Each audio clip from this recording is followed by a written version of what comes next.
जैसे कि Midas talk है, इसका एक टाइटल लाइन आपने पोस्टर में अगर नोटिस की होगी कि हर दिल कुछ कहना चाहता है। तो मैं I am in class 10th, तो मेरा भी दिल बहुत कुछ कहना चाहता है, but I will try to make it in a short duration time.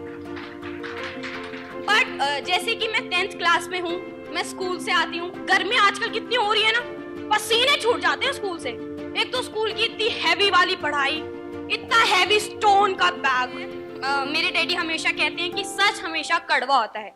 आज की जनरेशन आपको कोई एक सीधी उंगली नहीं मिलेगी, सब टेढ़ी उंगली की होती हैं, राइट? ये गाड़ी के पीछे टाइटल लगा रहता है, चाट दी गड्डी, कुछ चढ़ दी गाड़ी। वाह वाह, टाइटल देख रहे हो आप लोग?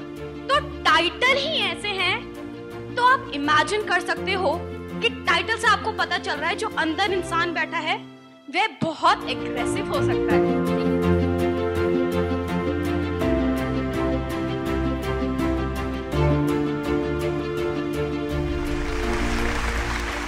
तो सबसे पहले तो आप सभी लोगों को मेरा प्यार भरा नमस्कार। मैं प्रियांशा आजाद आज आप सभी के सामने उपस्थित हूँ। थोड़ी नर्वस हूँ, थोड़ी एक्साइटेड भी हूँ। तो मैं सबसे पहले नवीन अंकल को थैंक यू कहना चाहूंगी कि उन्होंने मुझे प्लेटफॉर्म दिया। कहाँ है, दिख नहीं रहे? हाँ, मे बी इज बिजी। तो हाँ, जैसे कि मिडास टॉक है, इसका एक टाइटल लाइन आपने पोस्टर में अगर नोटिस की होगी कि हर दिल कुछ कहना चाहता है।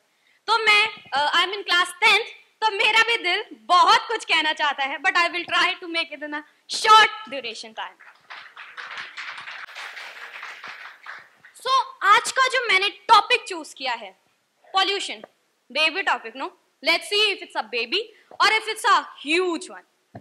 तो पॉल्यूशन, आप सभी लोगों ने पॉल्यूशन हर जगह देखा होगा। सबकी जुबान पे या सबके माइंड में एक ही नाम होगा, pollution is an environment.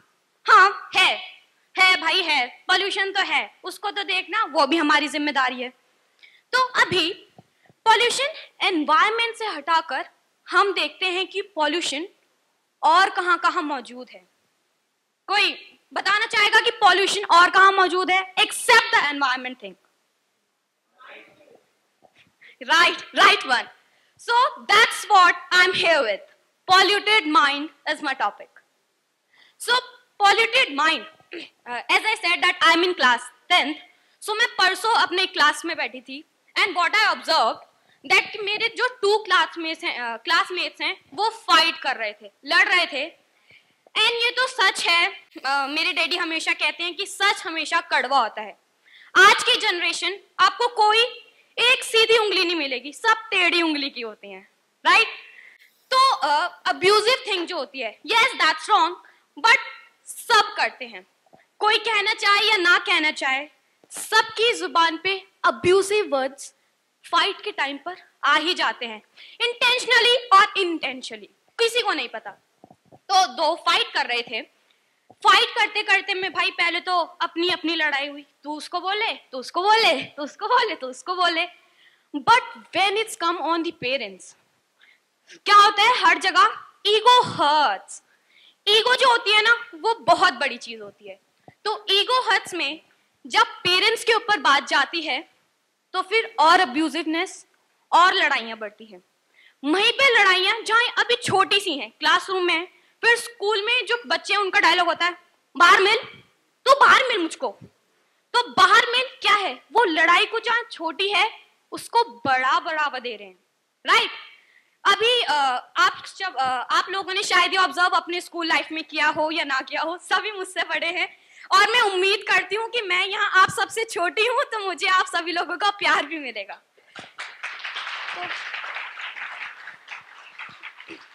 Thank you. तो ये फर्स्ट एग्जाम्पल था स्कूल फाइट्स। यहाँ पे बच्चों के दिमाग में जो 100% का एग्जाम्पल लूं तो 90% लोगों ने रोड एक्सीडेंट्स हमेशा ऑब्जर्व किए होंगे, चाहे वो छोटा रोड एक्सीडेंट हो या बड़ा हो। अगर मान लीजिए आपकी कार यहाँ है, हल्की सी आप बाइक पे आ रहे हैं, ठीक है? इमेजिन बाइक पे आते समय अगर हल्का सा भी क्या कहते हैं स्क्रैच लग जाए, तो जब अगर स्क्रैच लग जाए तो आप तो पहले कहेंगे सॉरी भाई साहब, मैडम मैंने देखा नहीं, सॉरी सॉरी सॉरी। जो कार लगा हो यू नेवर नो कि उसके अंदर जो इंसान बैठा है वो गोल्ड माइंड का है, गुस्से वाला है, इमोशनल है, और वो कैसे मूड से निकल के आए। मे बी वो अपने बच्चों से परेशान हो, अपनी गर्लफ्रेंड, अपने हस्बैंड, अपनी wife, you never know anything. ठीक है, तो वो आया, आपने सॉरी बोल दिया, और मैंने क्या ऑब्जर्व किया है, ये ध्यान से सुनना, कि गाड़ी के पीछे टाइटल लगा रहता है, जाट दी गड्डी, गुज्जर दी गाड़ी। वाह वाह, टाइटल देख रहे हो आप लोग, तो टाइटल ही ऐसे हैं। तो आप इमेजिन कर सकते हो कि टाइटल से आपको पता चल रहा है जो अंदर इंसान बैठा है वह बहुत एग्रेसिव हो सकता है। ठीक है, और या फिर वो शायद शो ऑफ के लिए वो टॉपिक लगा रहा है। ठीक है, तो जो स्क्रैच वो निकलेगा बाइक खोल, कार खोल कर, दरवाजा खोल के, हाँ भाई कैसे, देख के नहीं चलाना आता। फिर वो अपनी हिंदी की कविताएं सुनाएगा। वो थोड़ा जो बाइक पे इंसान है वो थोड़ा, भाई मेरी गलती थी, सॉरी माफ कर दे, वो भी थोड़ा सहन कर लेगा, पर कब तक? As I said, ego hurts. फिर उसकी हिंदी की कविताएं, दोनों की कविताएं, वही कवि सम्मेलन चल जाएगा। कवि सम्मेलन में एक चलता फिरता रोड ट्रैफिक करेगा, वही फिल्म का सीन बन जाएगा। तो जो चीजें हो रही है हमारी रोजमर्रा की जिंदगी में, आप उनको ऑब्जर्व करें। आपके दिमाग जो भी एक्शन कर रहा है, that's the part of your polluted mind, आपका दूषित दिमाग। ये तो मैंने थोड़े नॉर्मल एग्जांपल ले लिए, 2 एग्जांपल जो मैंने फील करे हैं, शायद आप लोगों ने ना करे हों, शायद, बट जो मैं अब एग्जांपल लेने वाली हूँ सबने डेफिनेटली एक्सपीरियंस करा ही खरा होगा। तो मोस्ट ऑफ द लोग यहाँ पे मैरिड हैं। If they are married so please they can raise their hand. हाँ, सभी है, बहुत मजा आने वाला है। तो सभी मैरिड हैं, तो अपने हस्बैंड वाइफ के साथ सबकी लड़ाई भी होती होगी, दैट्स कॉल्ड तू मैं। लेकिन जब अगर आप अपने mother in law, father in law को आपकी लड़ाई के बारे में बताते, मम्मी जी ये ऐसे कह रहे थे, मम्मी ये मेरे को परेशान कर रही थी, तो जो बातें चल रही हैं, फिर मम्मी क्या कहती हैं, बेटा तू मैं तो होती रहती है, हाँ वो तो होती, लड़ाई से प्यार बढ़ता है, दैट्स कॉल्ड द टिपिकल प्यार। तो जो प्यार बढ़ता है, आप लड़ाई कर रहे हैं, दैट्स ओके, मैं भी कहती हूँ प्यार बढ़ता है। मेरे पेरेंट्स भी अभी यही हैं, मुझे पता नहीं घर जाके मेरा क्या हाल होने वाला है, बट अभी मैं कह रही हूँ कि हाँ प्यार बढ़ता है, दैट्स ओके। बट जैसे कि मैं 10th क्लास में हूँ, मैं स्कूल से आती हूँ, गर्मी आजकल कितनी हो रही है ना, पसीने छूट जाते हैं स्कूल से। एक तो स्कूल की इतनी हैवी वाली पढ़ाई, इतना हैवी स्टोन का बैग, और घर पे आते कभी मेरे को डैडी लेने आ रहे हैं, कभी मम्मी स्कूल से, मम्मी अपना काम छोड़ के, डैडी अपना काम छोड़ के मुझे लेने आ रहे हैं, और मैं स्कूल की डांट सुनकर टीचर्स की, मैं वैसे मुझे बोलना नहीं चाहिए but I am a very talkative girl, तो डांट सुनकर, हाँ मैं एकेडमिक्स में अच्छी हूँ ऐसे मत देखो, मैं वहां से आ रही हूँ, मेरा भी थोड़ा इरिटेटेड माइंड, इतनी गर्मी हो रही है, चिप चिप, एंड घर से मेरे पेरेंट्स मुझे लेने आ रहे हैं, उनकी इरिटेशन, मैं घर पे आ रही हूँ, मेरा भाई he is in class 12th, तो बोर्ड्स की तैयारी कर रहा है, उसकी पढ़ाई की टेंशन। जब आप सभी को पता होगा अगर आपके बच्चे पढ़ रहे हैं तो उनको डिस्टर्ब करना शेर के मुंह में हाथ डालना जैसा होता है, राइट? तो आप उनको अगर डिस्टर्ब कर रहे हैं, वो भी इरिटेशन। जब घर में इरिटेशन का माहौल हो जाता है ना, तो भाई हर किसी का दिन बहुत खराब गुजरता है, मैं सच्ची बता रही हूँ। अगर एक जने का हो, दूसरे जने का हो, तीसरे जने का हो, इरिटेशन, आपका दिमाग फुल ऑफ एंगर, तो वो फिर पूरे दिन सहन करना, that's a very difficult thing, और जो मैं रोज करती हूँ, सैड लाइफ। तो वो ऑब्जर्व जब हम करते हैं तो जैसे कि मैंने कहा मैं टॉकेटिव गर्ल हूँ, स्कूल में जब पेरेंट्स मीटिंग होती है, पीटीएम्स, तो टीचर कभी कंप्लेंट भी करती है, अंकल बोर तो नहीं हो रहा, अंकल नहीं ना, ओके ओके। तो टीचर्स जब कंप्लेंट करती हैं कि भाई सॉरी टू से but Priyansha is a very talkative girl, हाँ एकेडमिक्स में अच्छी है बट वेरी टॉकेटिव गर्ल। मैं मेरे बारे में सुनती हूँ, भाई बच्ची हूँ, बुरा तो लगता है, मेरा मन खराब, डैडी ने कंप्लेंट सुनी, उनका तो मन की पूछो ही मत, घर जाके क्या हाल होता है, आई नो। तो घर जाके फिर जब कंप्लेंट्स होती है, मम्मा के साथ डिस्कस होता है, या जब मम्मी आती हैं तो डैडी अगर मेरी कंप्लेंट है, देख ले तेरी ही बेटी है, देख ले देख ले, अगर ऐसे सर पे नहीं चढ़ाती, इतना प्यार नहीं देती, ये नहीं होता, देख ले, ठीक है भाई, मैटर खत्म, मैटर क्लोज। उसके बाद मैं क्यों बताऊं मेरे साथ क्या हुआ।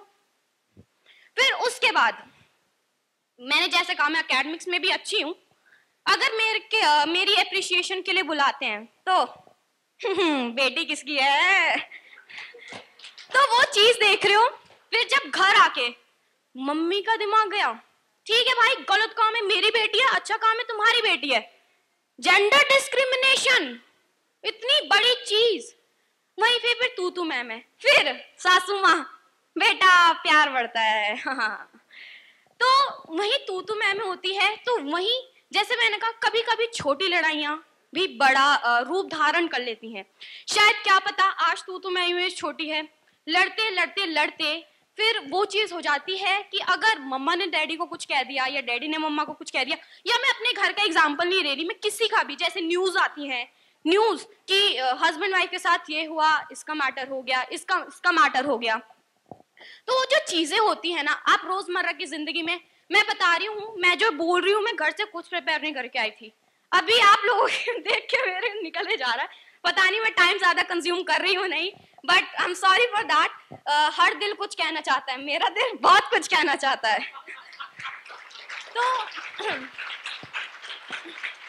तो जब चीजें होती हैं तो फिर आता है कि जैसे फीमेल्स बोलती हैं, हर मैरिड है, मैं बता दूं कि चाहे फीमेल जितनी मर्जी एजुकेटेड हो या अनएजुकेटेड हो, उसको हमेशा ये ताना सुनना पड़ता है कि मेरे सामने तो ज्यादा नहीं बोलेगी।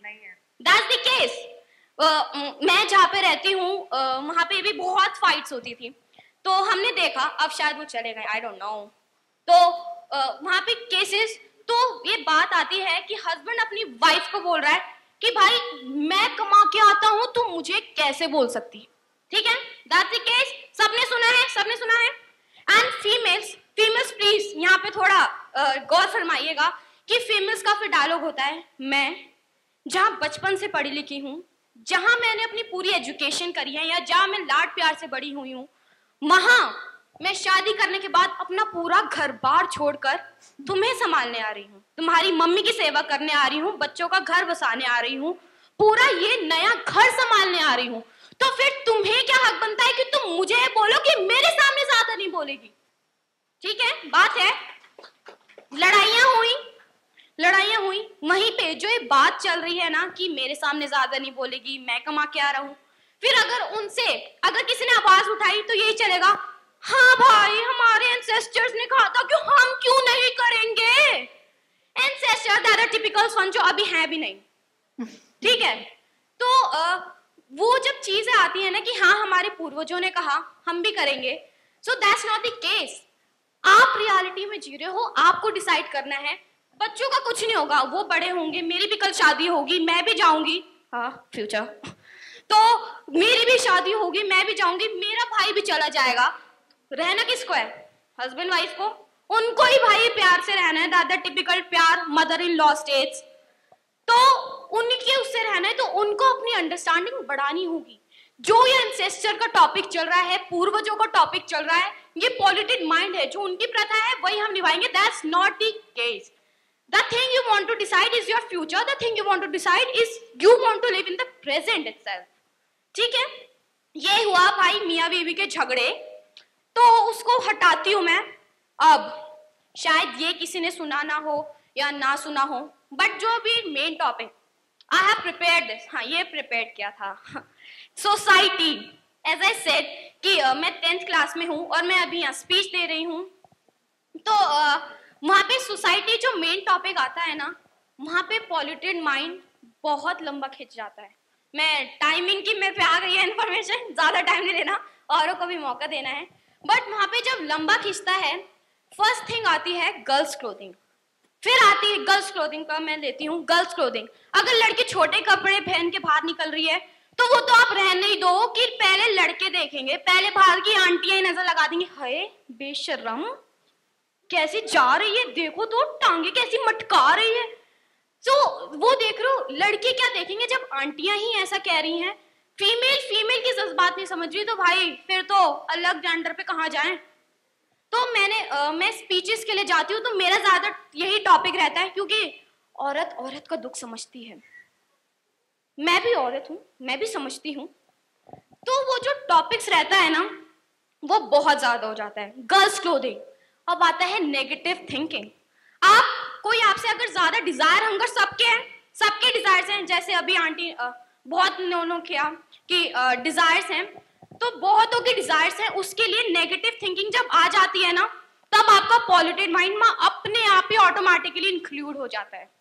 फिजिकल अपीयरेंस, जैसे कि अभी कहाँ गई आंटी, पता नहीं, एक मलिका आंटी ने फैशन के ऊपर बहुत अच्छी टिप्स दी, मैंने सीख ली। हाँ, तो टिप्स जब आती हैं तो ये फिजिकल अपीयरेंस बहुत मैटर करती है। तो फिजिकल अपीयरेंस में मैं बताऊं, कहीं पे भी जैसे रिश्ते की बात हुई थी, अभी कविता आंटी जी ने कहा था रिश्ते की बात, बहुत अच्छा कहा था कि रिश्ते की बात है ना, तो लड़की की पहले फिजिकल अपीयरेंस देखेगी, फिर बाद में क्वालिफिकेशन देखेगी, भाई लॉयर है या डॉक्टर है, ठीक है। फिजिकल अपीयरेंस में मैं बताऊं, जैसे मैं सब अपना एक्सपीरियंस से कह रही हूँ, that I have a hair problem, and एक टाइम ऐसा था जब मैं सीधा गंजी कही जाती थी। हाँ, अब बहुत बाल आ गए हैं, एंड अभी भी still I have 3 patches over my head. तो 3 पैचेस हैं, लेकिन अभी भी फिजिकल अपीयरेंस जो सोसाइटी जिस नजर से देखती है ना, तो आपको लगता है that you are not a human, you are an alien coming from some other planet, ठीक है। तो वहां पे जो एलियन आता है तो वो बहुत गंदा फील होता है, तभी इतना सबके पास करेज नहीं आता कि वह वहां यहाँ पे आए, एक जैसे कि अपना पैचेस दिखाए, and have a skin problem too. तो फिजिकल अपीयरेंस बहुत मैटर करता है। वहीं पे लोगों के दर्श to whisper in my ears कि आज ऐसा हुआ था, 7 girl raped, 14-year girl 6 month pregnant, can you imagine, 6 month। तो वो जब आता है तो मैं भी कभी कभी, मेरा भी दिल होता है कि हाँ भाई, बाहर की सोसाइटी है, ठीक है। तो वो जब आता है तो इनका ये नहीं है कि मेरे के कान में बोल रही है, she used to discuss with me in front of my dad and in front of my brother as well. तो मेरा भाई 12th में है, उसको भी पता होना चाहिए कि बाहर सोसाइटी में क्या हो रहा है। He is a boy, no one knows what is gonna do in future, ठीक है। तो सबको अपने पॉल्यूटेड माइंड का पता होना चाहिए। जैसे कि अभी रुपेश अंकल ने कहा, फीलिंग्स अंदर से आनी चाहिए। अगर आपकी फीलिंग्स अंदर से है कि आपको अपना माइंड चेंज करना है, आपको नेगेटिव थिंकर से पॉजिटिव थिंकर्स बनना है, then you have to decide the thing. Pollution हमारे एनवायरनमेंट में नहीं है, पॉल्यूशन आप लोगों के दिमाग में भी है, तो आपको उसको हटाना है। एंड लास्ट थिंग कि मेरे डैड यहीं पर मौजूद हैं, तो मुझे मेरे डैड की नजर से ना देखकर मेरे परफॉर्मेंस की नजर से देखा जाए। Thank you very much, thank you for attention.